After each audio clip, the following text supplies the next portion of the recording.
Dimercury. That's another one. So dimercury is actually two mercury atoms joined together that have given up two electrons. This is the dimercury ion. Tricky, tricky. Give me another one.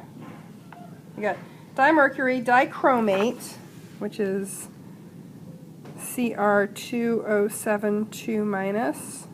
Oh, this is dichromate. What's the other one?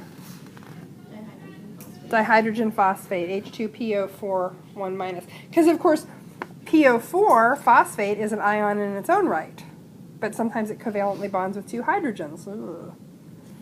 I don't think there are any.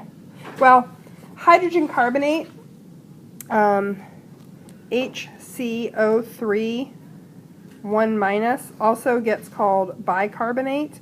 Does anybody live in a house where I'll call them old folks with a tongue-in-cheek, where your parents or grandparents or aunts or uncles call baking soda bicarb? No? Ah! You're a little upset? Yeah, take a little piece of bicarb. It'll be fine. Sodium bicarbonate, baking soda. And guess what it is? It's sodium plus an HCO3. So those are a few of the ones that you need to be cautious about. I say this because we're about to mix even more stuff in. Up to now, it's been all ionics. So whether they're binary ionics, whether they're stock system ionics, or whether they're polyatomics. We're now going to do a whole different system. So there is an entirely different set of naming conventions. There's an entirely different nomenclature for molecular compounds, for things that are covalently bound. And so when we have molecular compounds, this is where we use prefixes. Great, this is easy. Prefixes are easy. You probably know at least half of these right off the top of your head. Mono, di, tri, tetra, penta, hexa, hepta, octa, nona, deca. You know, mono, 1. Di or bi, 2. Tri, tricycle, 3. Tetra, if you've played Tetris, there are 4 ways to put each piece down. Did you know that? Did you get that? That's why it's called that. Now you do. See, you learn something applicable to real life every day. Even in chemistry sometimes. And then once you get up to 5, it's pretty easy, because everybody's like, oh yeah, pentagon, and hexagon, hepta's a little bit weird, octa, nona, deca, those are easy. So, great. You put the less electronegative first. If we are looking at the periodic table, what does that mean? If we're looking at the periodic table, what's the most electronegative element there is? Fluorine. So typically here we're dealing with, molecular compounds are typically nonmetals bound to nonmetals. So we're dealing all with what I think of as the Northeast. Okay? I think of this sometimes as a map. So I think of that as New England. I don't know why. It's because I'm crazy. So the transition metals are the Great Plains. I don't know why I see it that way, but I do. If it helps you, use it. If it doesn't, forget I said anything. So we're dealing with all these things up in that upper corner, nonmetals bound to other nonmetals. What it means is the thing that's going to come first is the thing that's further this way. So we would never say oxygen nitrogen or oxygen nitride. We would say nitrogen oxide. So basically, you're reading left to right, and whatever's further left is going to be the first name you use. With the first thing, it does not get a prefix unless there's more than one. So if we just have NO, that's nitrogen. We don't need to say mononitrogen if it's the first thing. The second element in the compound gets a prefix no matter what. Always. So this would be nitrogen monoxide. Okay, nitrogen monoxide. And just like with the monoatomic ions, you get IDE endings on the more electronegative element. So PBr5 is phosphorus pentabromide. We do sometimes change the end of the prefix, that vowel end of the prefix, if we have something like oxygen that starts with a vowel itself. So monoxide instead of monooxide. We don't double the O. Though triiodide, I believe we do double. I've always seen it that way. It's almost as if there's a hyphen in there, but there isn't. These seem really easy. And they are. Let's practice a couple together. So we'll start off by practicing writing a name from the formula. So if I give you P2I3, what would we call that? Do y'all have diphosphorus triiodide? P is phosphorus. Potassium's a common issue. I see a few people then exchange glances. Oops, yeah. So in molecular compounds, there is no crisscrossing. The prefix is with the thing, and it's telling you how many of that thing there are. You got two, you're not crossing anything in moleculars. I mean, people like them because they're really straightforward. It tells you exactly what it is. You know, there's no messing around, there's no crisscrossing, there's no reverse crisscrossing. That's it. Diphosphorus triiodide. No messing around, no fun and games. There is a whole set of compounds that contain carbon. Well, actually, so we know that this is methane. That's the organic chemical name for it. But what is the standard molecular name for it? Carbon, right? You've all got carbon. What's the prefix for 4? Tetra. What do we call hydrogen?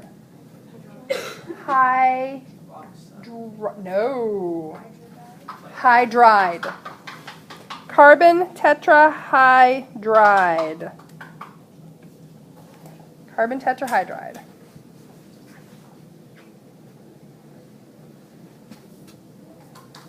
And this is one of those where if you're following the left to right rule, you would think, well, hydrogen should go first. It should be tetrahydrogen carbide.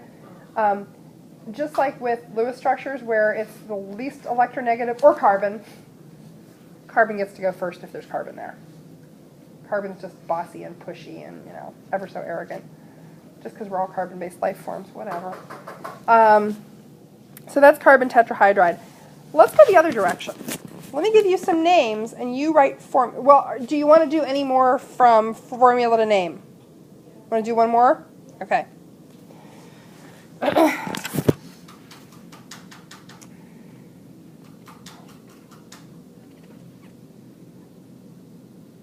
wait, whoops. Scratch that.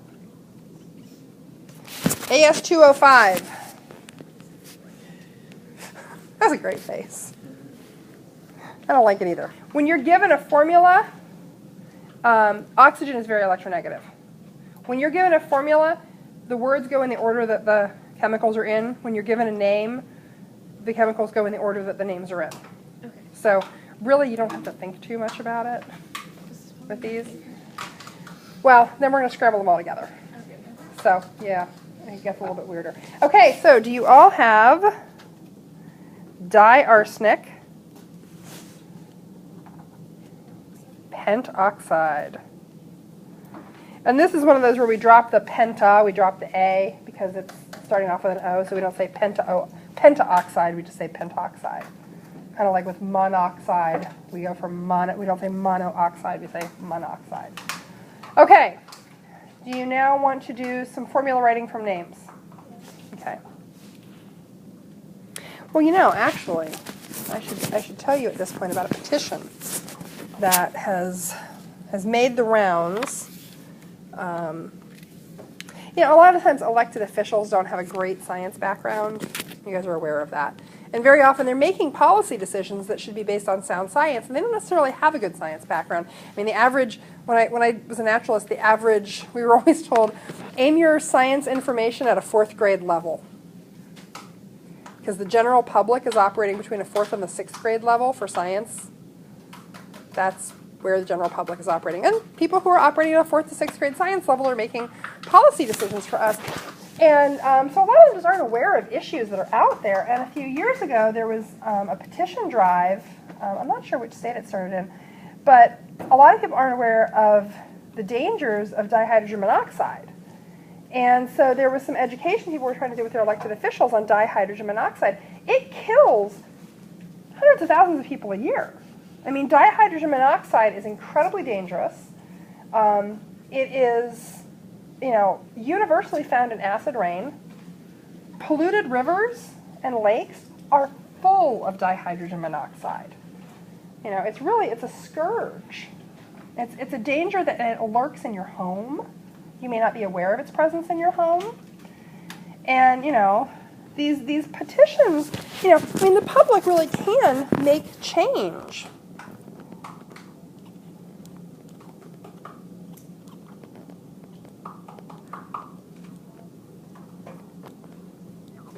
Dihydrogen monoxide causes property damage. There are a lot of issues surrounding this chemical that people are not aware of. It oxidizes metals. It oxidizes metals. It causes corrosion in systems. It's very dangerous stuff. Write the formula, which would be what? You just got it. Kills a lot of people every year. Causes a lot of property damage. Present in all polluted lakes, rivers, and streams. Major component of acid rain.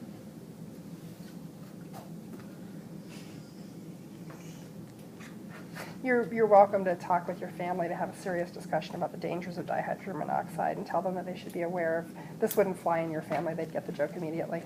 Every time I have families who are real sciencey, they're like, yeah, this doesn't work at home. Actually, my parents pulled this on us when we were in 7th grade. My mother, when I told her about it, was very concerned. I wanted to do something. I was like, oh, Mom. It's okay. Because science is not her thing. But yeah, so you can have a serious talk with your friends or your family about the dangers of dihydrogen monoxide. Okay, so again, there's no crisscrossing. Everything tells you exactly what it tells you. Dihydrogen, 2 hydrogens, monoxide, 1 oxygen. Really straightforward. So let's do hexacarbon decoxide. Do you and your neighbor have the same thing? You have C6O10. Okay.